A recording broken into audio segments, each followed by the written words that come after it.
Hello everyone, my name is Dr. Isabel, and in this section we will talk about the role of muscle spindle in voluntary motor activity.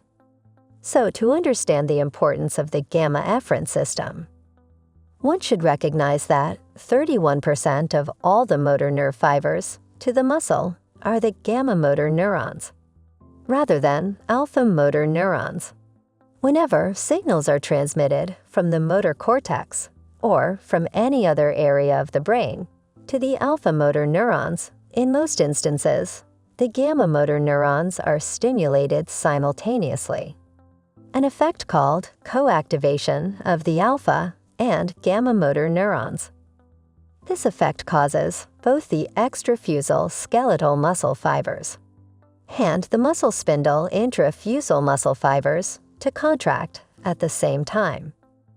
The purpose of contracting the muscle spindle intrafusal fibers at the same time that the large skeletal muscle fibers contract is twofold. First, it keeps the length of the receptor portion of the muscle spindle from changing during the course of the whole muscle contraction.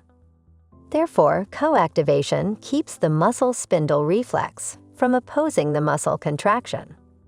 Second, it maintains the proper damping function of the muscle spindle regardless of any change in muscle length.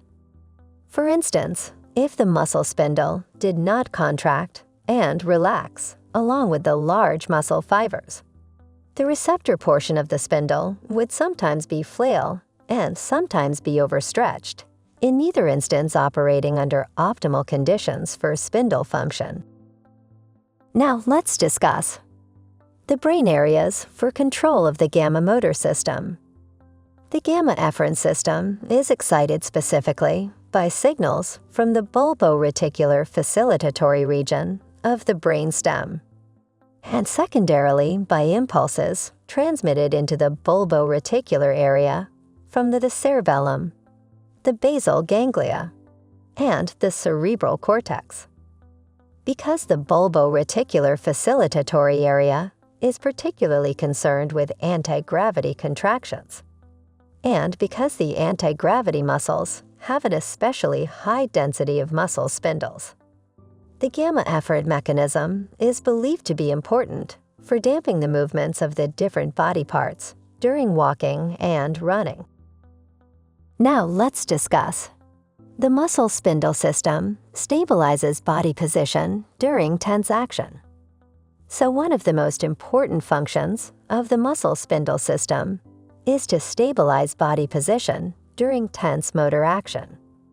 To perform this, the bulboreticular facilitatory region and its allied areas of the brainstem transmit excitatory signals through the gamma nerve fibers to the intrafusal muscle fibers of the muscle spindles. This action shortens the ends of the spindles and stretches the central receptor regions, thus increasing their signal output.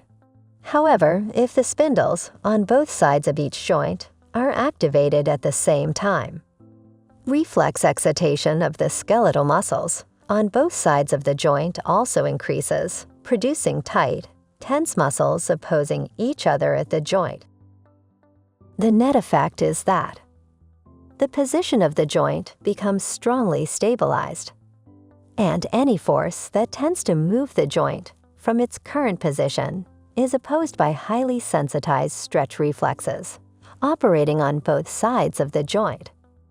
Anytime a person must perform a muscle function that requires a high degree of delicate and exact positioning, excitation of the appropriate muscle spindles by signals from the bulboreticular facilitatory region of the brainstem stabilizes the positions of the major joints.